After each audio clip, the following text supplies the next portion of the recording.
what I've just personally find is obviously antioxidants is a big issue. And I think it's got to do with the oxidative stress. And because of that, something like grounding typically is really an amazing treatment, simply because you absorb electrons from the earth and it stimulates the antioxidant capacity in your body. So any antioxidant really is a good idea if you suffer from EHS. I mean, so that could be glutathione or any of the others, vitamin C, vitamin E, etc. But glutathione is very well known as a very strong antioxidant. But the one that I recently found out that for me was a deal breaker is nitric oxide, that your body depletes of nitric oxide. And the interesting thing that, again, it's nutrients, so it's not rocket science, but things like beetroot or celery actually replenishes that.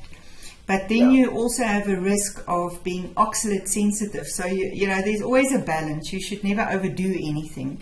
So in my own case, I use devil's claw with celery, and the devil's claw is really amazing. And maybe this is something you can enlighten for me, because I've found that people with EHS tend to have muscle and or bone issues.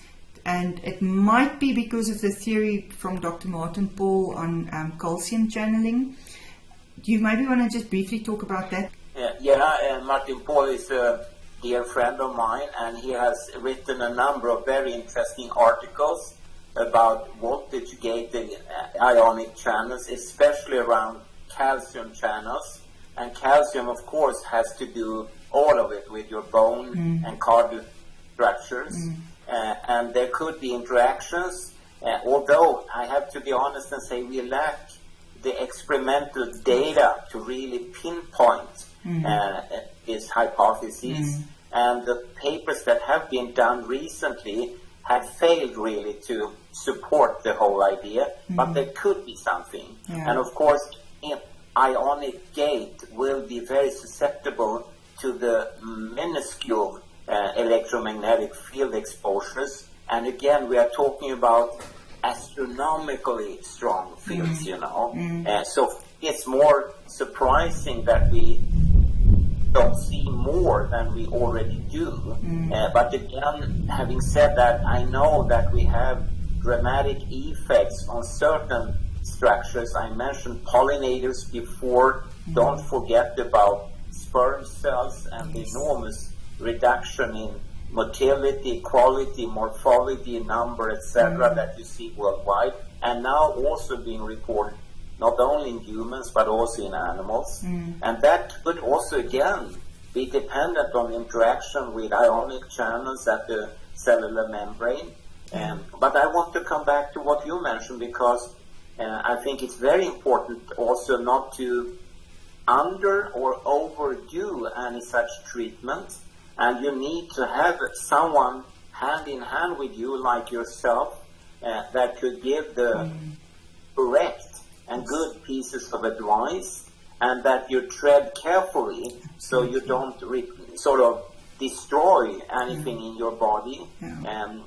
You mentioned, for instance, vitamins. They could be very good electron scavengers, but they could be so good so you get deficits at other levels.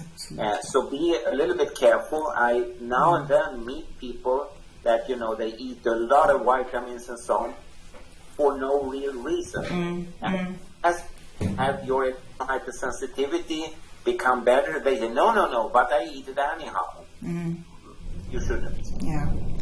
I fully support you on that. And I mean, what I tend to do is I test everything on myself for 3 to 6 months before I recommend it to anybody.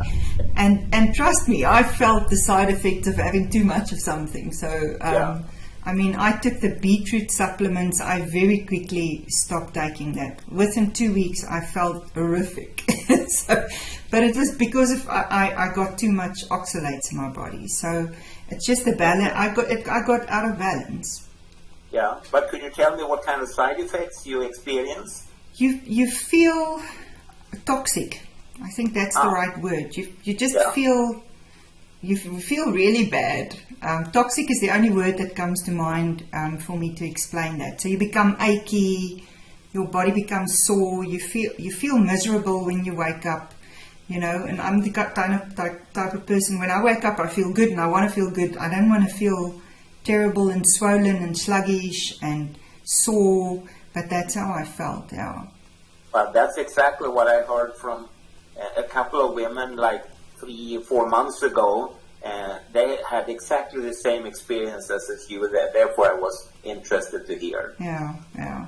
So I think it's really important to, and again, there's not a lot of people out there that follows a holistic approach in treating. Most people just look at the reduction of EMF and the distancing and the shielding, which is great, but I do believe there's more to be done than that. And what I call the neurohacking is really important, which you and I have discussed quite extensively.